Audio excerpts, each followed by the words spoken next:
Hi. Okay. I guys, I swear, I plan every day, right? And things just happen. So, today's actually the perfect day to be doing this talk. So, I'm going to focus this week on setting yourself up for success in 2022 with habits and goal setting, but I want to focus on the mental part of it. Okay. So, what is it that we need to do mentally in order to set ourselves up for success and to orient our goals and things like that? I'm going to turn this light on because there we go. That'll be better. So if you end up hopping on live, let me know. Drop, say hi. If you catch the replay, like I said in the comments, I have like this random here. Um, let me know. Drop an emoji, say replay, whatever it is. And first, I wanted before I even get started, we've got some new people in the group, so welcome. You guys are going to see some new things happening in the group this month as I'm getting organized. So we're going to end up having like a welcome series. I'm going to ask every member to go through just to kind of orient ourselves again and introduce ourselves and uh, increase the engagement of this community and really, really, really strive to make this a community that we can depend on, that we can lean on, that we can relate to, all of those things. Okay. Because I just feel like community is just so important right now, especially in today's day. So, first, what I want to talk about is self control. Okay. So, self control is something that everyone seems to strive for, right? The discipline to wake up in the morning, the discipline to avoid the sugar, the self control to drink the water that you're supposed to, all those kinds of things, right? But there's a difference, and this is what struck me this weekend. Our pastor gave a sermon on self control from a biblical standpoint. And it was really, really interesting. And it led right into the other thinking philosophies that I want to chat about. So there's a book that's called Your Future Self Will Thank You. My husband and I are going to be reading it as part of a small group with our church in February. So, and the sermon was kind of based on this book. So, a couple things that I wanted to just touch on and just throw out to you guys as nuggets, seeds, right? Plant those seeds and have you think about it. So, um, in Romans chapter 7, verse 15, it says, we do what we do not want to do. And it's because we lack the self control, right? So, in the difference of like a believer versus a non believer when it comes to what is the purpose behind your self control, right? Or what makes it difficult afterwards. If you're determined to be waking up in the morning and you're not doing that, what do you blame it on? Oh, I blame it on the kids woke up, or I blame it on the dog kept me awake, or you blaming it more like on external things, right? But in a biblical standpoint, if you are struggling with self control, we still delight in the law of God, and we don't, instead of turning to an external blame point, it is the the Christian's responsibility to turn to the Bible and search for that word of God, that inspiration, that rationale for what is it that I'm personally struggling with that I'm not able to do the things that I want to do that I set myself up for. And by the way, I jacked myself in the lip today trying to hang stuff up in the classroom. So I just noticed that kind of looks bad on here. So that was one thing that really stood out to me is like, where do we, when we are struggling with self-control, why and what do we turn to help ourselves, right? And so there were some really great Bible verses and things that he talked about in that sense. And then the other thing is, what is the purpose for the self? Why are you setting these goals? What is it for? And this is what struck me the most, is that are your goals and your desire for self control for self glory, or is it so that you can love better? Okay. So the biblical explanation or rationale for self control is centered around love, keeping our loves in the right order. And when we are disorganized, when we are out of self control, typically it's because our loves are disordered. And here's why that struck me. Okay. This is the third year in a row that I have set a goal of reading the Bible all the way through. Okay. And the last 2 years, I haven't done it. I haven't met the goal. I haven't even gotten close, to be perfectly honest, which is disappointing, right?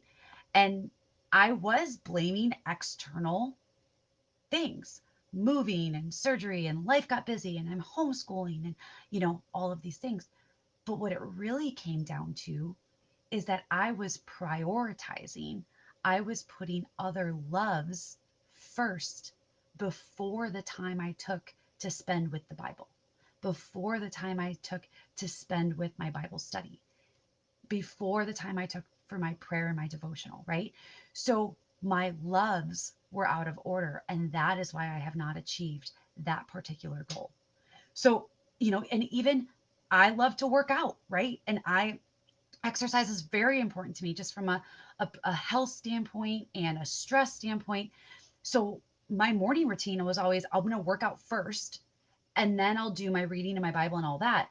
Well, things started to distract me after I did my workout. And then those things were not prioritized. And I never got to my reading. I never got to my self development. I never got to my Bible study. So my loves were out of order. And so this year I'm consistently on track, still reading my Bible, but I read my Bible and do my Bible study first and my prayer time before anything else. And my loves, I feel like, are now in order. Okay. So those were like the two big things I took away. So we need to be masters of ourselves in obtaining self control so that we can truly be servants of others, so that our goals, our desires, what we want to give to the world, we are able to do because we have mastered our tendencies. We have mastered our patterns, our habits. Okay. So now what I want to touch on real quick is just 9 upstream ways of thinking. Okay. Upstream thinking philosophies. Okay. The first one is handle bigger problems. And what that means is don't avoid,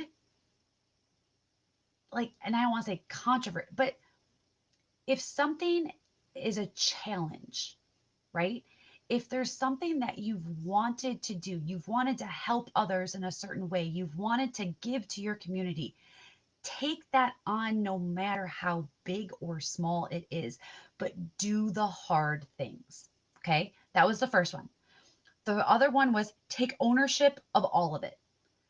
You are the one that can change, that can make that change, that can implement the different things. Take ownership of it. And I think that too comes from that biblical sense of being confident in who you are and what you are capable of, right? Okay.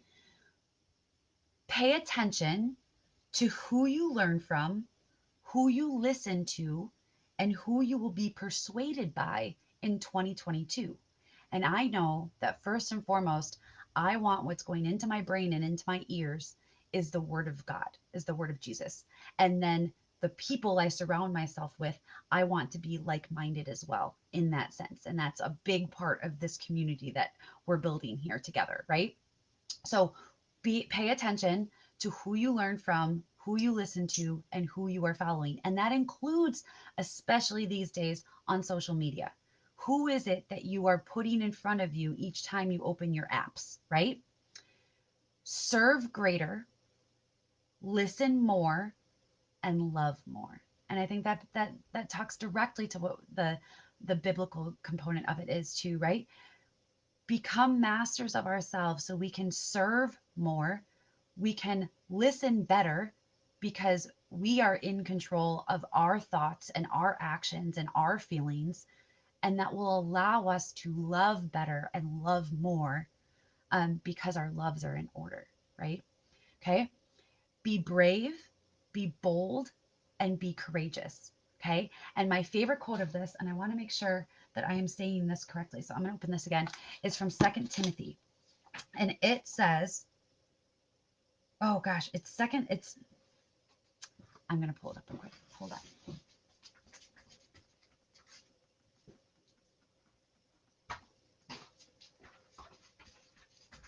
You guys, I just rearranged the whole classroom. It's been hanging up above my desk for months. Okay.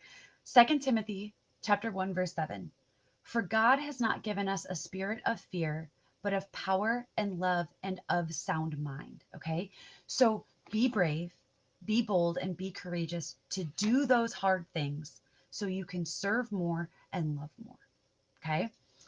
Number six is focus on more solutions in 2022. And this again comes from that problem solving, right? Instead of being externally focused, be question. If you've ever, I don't know if you've ever read the book QBQ, Question Behind the Question. It's a way of, if something is coming to you and there's a problem, why is it? What is causing it? Who is involved? How can I help? It's more getting at the solution of the problem than, well, it's there because someone did this or someone said that, or it's getting to the solution base. Okay. The little things are the big things. And this was something when we are at war against the flesh, which is what we are always, our soul versus our flesh, right? One of the biggest things the primary thing to remember is that little victories matter and you need to celebrate those just as much as the big victories. Celebrate the small along with the big. Okay. Number eight, and I think this comes from that servant heart, that being others focused, that mastering yourself to serve and love others is help out even if things aren't perfect for you. And that's not easy. That's not easy. But find someone to pour into, especially when you yourself are struggling, because by serving others, by loving others, you will build yourself up as well. Okay. And the last upstream thinking philosophy that will help set you up for a powerful 2022 is who and what over how. And that's going to help you take action. Who can you help? What can you do to serve your communities over how do I do it? Because it's in the how that we get stuck and that we stay stagnant and we don't take action and we let dreams and things that we could do to serve and make an impact on this world, we don't do them because we get stuck in the how. So be bold, be brave, and be courageous. Focus on the who and the what to make that bigger impact in the lives and communities of those who are around you. So I hope that this was helpful. I'd love to hear your thoughts. Comment below and let me know what you think. Let me know if you've got any questions, any feedback. If I will, if anyone wants me to type them out, I'm happy to type. Oh gosh, my husband just scared me. I'm coming. He's giving me the evil eye because I'm late for dinner. Okay, so if anyone wants them typed out, let me know. I would be happy to type them out in the description as well. But I hope that this helps for motivating you on this beautiful Monday day.